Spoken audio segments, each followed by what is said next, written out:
Bien, bonjour à vous toutes et vous tous. Aujourd'hui, je vais vous faire une nouvelle vidéo sur le pain. Je sais que j'en ai déjà fait il y a quelques mois, je dirais il y a bien 7-8 mois de ça. Mais bon, une petite piqûre de rappel comme ça, c'est pas, comment dire, ça fait toujours du bien. Et puis, pardon. Et pour ceux ou celles qui n'auraient pas eu l'occasion de voir la précédente vidéo, eh bien, écoutez, c'est... Et puis bon, de toute façon, à chaque fois qu'on fait du pain, c'est jamais pareil. Enfin, pour moi, parce que bon, je fais d'une façon très artisanale, et puis, comme je vous l'ai déjà dit, c'est plus ou moins au pif. Enfin bon, c'est ma façon. Voilà, c'est ma façon à moi de faire les choses. Je sais que des fois, je me suis fait un peu critiquer pour ça, mais peu importe, ce que je regarde, c'est le résultat. Et je ne cacherai pas que des fois, le résultat, il n'est pas toujours celui que j'attendais. Mais bon, c'est pas grave, c'est pour ma consommation personnelle. Il est toujours très bon. Ouais, et même quand je ne réussis pas bien, il est meilleur que malheureusement, dans bien des boulangeries des fois. Donc voilà, je suis pas mécontent. Bien, on va commencer aujourd'hui. Donc là, j'étais en train de peser le sel, parce que même si je fais au pif, il y a des choses que je pèse, comme le sel, je le pèse absolument. Alors, j'ai pas mis mes lunettes. Il va falloir commencer à utiliser les lunettes. Elles sont comme le bonhomme. Je suis rendu à voilà, 100 grammes. Je vais rajouter un tout petit peu. Je vais mettre 120 grammes. Voilà. 120 grammes de sel. Donc ça, le sel est prêt. Je vais vous montrer mon levain. Alors là, le levain, je vais prendre le téléphone pour vous montrer ça. Le levain. Alors, je l'ai commencé lundi, mon levain. Alors, je le dis pour notamment un abonné Yvan, qui m'a envoyé un mail pour me demander des conseils, un peu comment je faisais, tout ça. Donc, j'ai répondu à son mail, mais malgré tout, je le dis à nouveau. Donc, ce levain, je l'ai commencé lundi avec environ 150 grammes de farine, environ, hein, et un demi-verre d'eau. Vous savez, les verres à moutarde. Tiens, justement, j'en ai un là. Vous voyez, ce genre de verre, ça c'était des anciens verres vous savez, c'est une pâte chocolatée qu'on trouve là-dedans. Je ne vais pas dire le nom, c'est pas la peine. On s'en fout de toute façon. C'est une pâte chocolatée qu'il y avait dedans. Donc vous voyez à peu près la taille que ça fait. Et ben j'ai mis un petit demi-verre d'eau avec mes 160 grammes de farine. Donc ça c'est mon démarrage de levain que j'ai fait lundi. Et avec ça j'avais mis quelques gouttes de jus de citron. Bah tiens, il est là aussi le jus de citron. C'est ça que j'utilise, du jus de citron bio. Oui, il y en a encore dedans d'ailleurs. Donc j'ai mis quelques gouttes de ce jus de citron avec. Et en fait, volontairement, l'acidité du citron permet de démarrer la fermentation. Donc voilà, j'ai bien mélangé ces 3 ingrédients avec une petite spatule de bois, mais juste mélangé, hein, une fois que c'est mélangé, je l'ai travaillé peut-être pendant une minute environ. Voilà, j'ai laissé ça dans le fond de mon bol, donc ça faisait pas énormément, et j'ai laissé 24 heures. Et 24 heures après, j'ai rajouté de la farine, moitié moins à peu près, on va dire environ 100 grammes à peine de farine, un petit peu d'eau, moins d'eau aussi. J'ai remélangé à nouveau. Une fois que c'était bien mélangé, j'ai retravaillé pendant une minute et j'ai attendu 24 heures. Et ainsi de suite, j'ai fait ça comme ça tous les jours jusqu'à hier soir. Hier matin, je l'ai réensemencé, c'est-à-dire j'ai remis de la farine, j'ai remis de l'eau hier matin, et on était au 4e jour, si je dis pas de bêtises. Et hier soir, à nouveau, j'ai refait l'opération, j'ai remis de la farine, j'ai remis de l'eau. Et vous voyez mon levain, où il est rendu, on voit qu'il bulle bien, il se tient bien, parce que regardez l'épaisseur. Donc là, on est à quoi 2 cm du bord de la bassine. Enfin, j'ai mis le doigt dedans. Et regardez l'épaisseur de la bassine. Vous voyez? Donc il a bien levé, il est beau, et il sent bon surtout, cette odeur de fermentation. Donc voilà pour le levain que je veux mettre dans le pétrin. Je mets d'abord l'eau dans le pétrin, ensuite je mets le sel dans l'eau, et ensuite je vais mettre le levain, la farine, et ensuite je mets toujours, alors je sais pour les puristes, il y en a qui vont sauter au plafond, mais c'est pas grave, je mets toujours un peu de levure boulangère, vous voyez, je prends ça comme levure boulangère. Hirondelle, c'est une marque que l'on trouve dans les boulangeries aussi d'ailleurs, vous voyez. Donc, elle est de quelle date? Oh, catastrophe! Le 15/5/2024. Et on est le combien? Le 24. Mais c'est une catastrophe, la date est passée. Waouh! Eh bien, je vais la mettre quand même. Non, parce que leur connerie de date, là, ça va, c'est bon. Hein.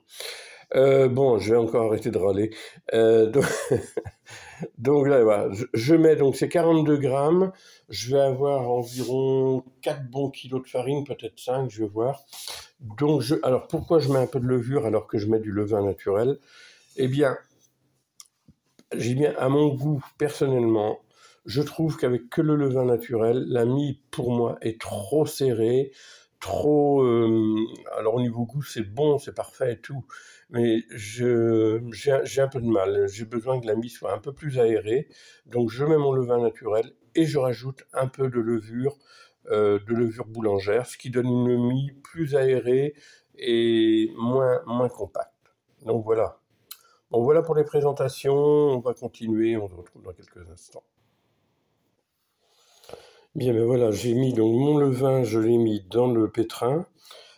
J'ai gardé environ, là je dois avoir environ 200-250 grammes de levain que je mettrai au froid et qui va me servir de chef la prochaine fois que je vais en refaire. C'est-à-dire, je me servirai de ce levain que je regardais en semence en fait, que je mettrai dans le premier mélange que je ferai la prochaine fois, et ça me le démarrera et ce sera reparti pour un tour. Donc là j'ai mis dans le pétrin, j'ai mis mon eau, mon sel, j'ai mis qu'est-ce que j'ai mis? La farine, là vous la voyez. Là je vais continuer à mettre de la farine. Alors pour l'instant j'ai mis que de la farine blanche, c'est-à-dire de la comment ils disent, la T65. Alors ça c'est un peu ma mixture, hein, moi j'aime bien avoir un peu de farine complète dedans aussi. Donc je mets de la farine complète que j'ai aussi, là je vais la vider. Donc c'est la farine complète, semi-complète plutôt. C'est de la type 110 que je mets. Et j'avais de la farine d'épeautre, il doit me rester quoi, même pas 100 grammes. De la farine d'épeautre, je la mets aussi parce que d'abord je veux l'utiliser et j'aime bien, enfin ça encore hein, c'est mon goût perso, j'aime bien avoir des différents types de farine dedans que je mélange. Voilà, donc ça c'est un truc que j'aime bien faire. Donc voilà pour la farine, on va mettre le pétrin en route et on va faire tourner ça. J'ai commencé le mélange tranquillement.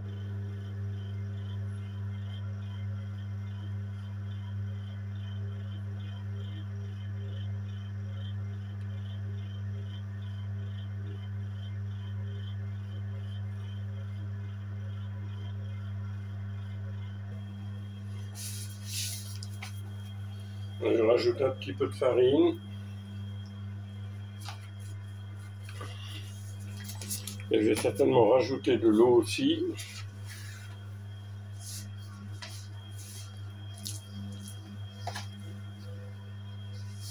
Voilà.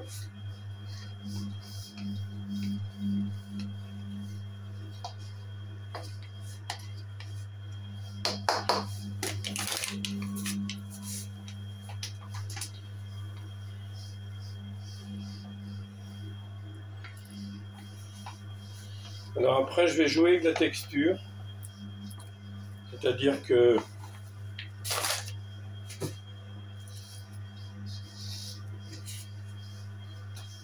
là, je mets la farine jusqu'à peu près la quantité que je désire avoir en pâte. Et puis suivant comment va être ma pâte, pardon, Si par exemple je la trouve un peu trop ferme, un peu trop dure, je vais rajouter de l'eau.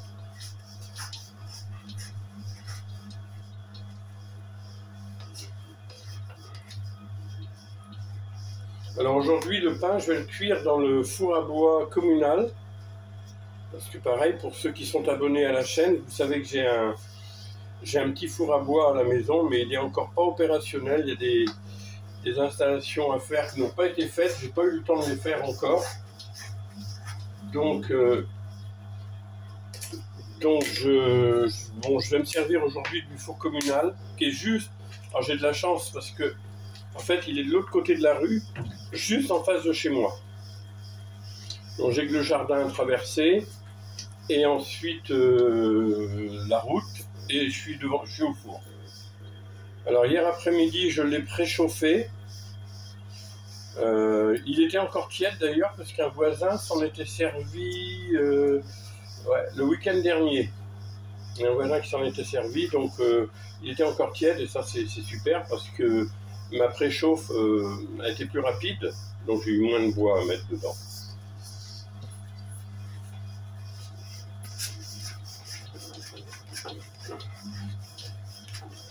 Donc là, j'ai encore pas mis ma levure.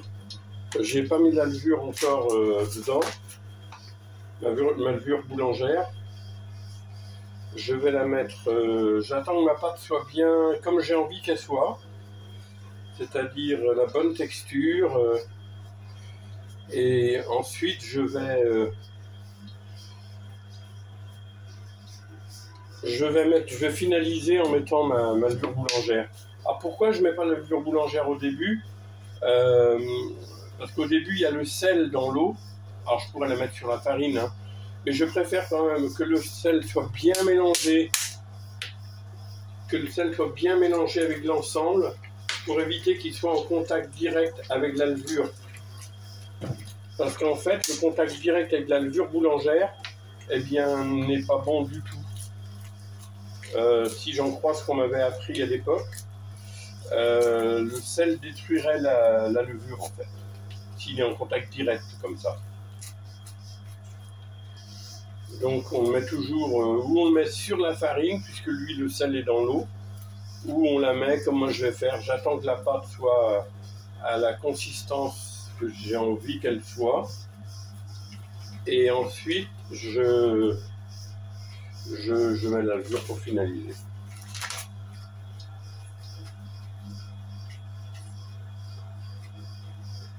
C'est pas toujours évident parce que la texture de la pâte, suivant l'eau que vous avez mis, tout ça, mais ça peut jouer aussi avec le taux d'humidité de la farine.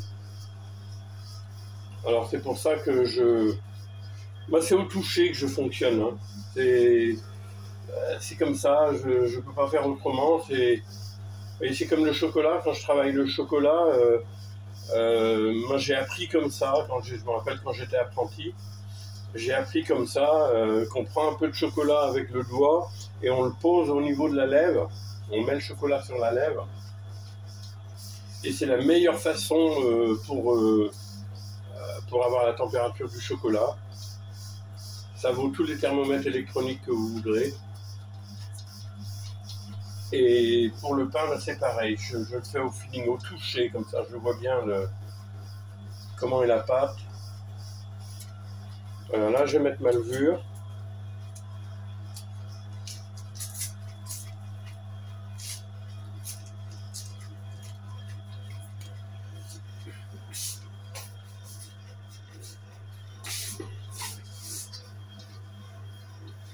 Voilà, je vais l'émietter, et je ne la mets pas en bloc, je l'émiette.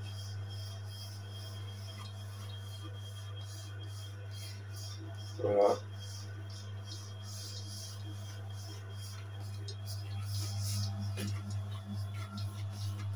J'attends un peu pour voir, parce que des fois il arrive que la pâte paraît bien ferme et tout d'un coup elle relâche. Et moi, je sais qu'il y a des façons de faire le pain où on travaille avec des pâtes molles, mais personnellement j'y arrive pas et je n'aime pas. Je n'aime pas avoir une pâte qui se tient. Et voilà.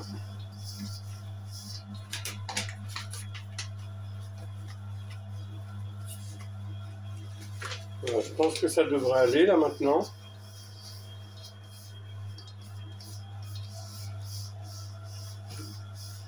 Voilà. Bien, bon, maintenant on va partir, je vais mettre le minuteur et je vais partir pour 12-13 minutes de pétrissage.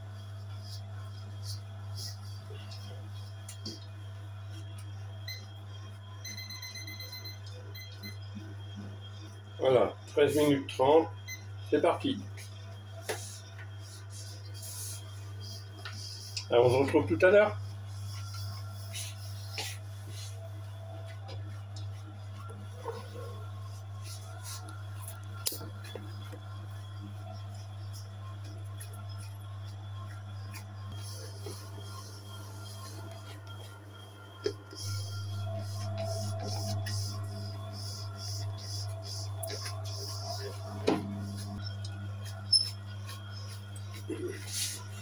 Bien, nous arrivons à la fin du pétrissage et il reste encore 25 secondes. Alors, je ne sais pas si vous vous en rendez compte, mais la pâte est plus lisse et on voit bien les dessins, vous voyez, qui sont formés par le... Alors, je suis obligé de faire ça parce que comme le pétrin est bien plein, ça remonte le long du bras.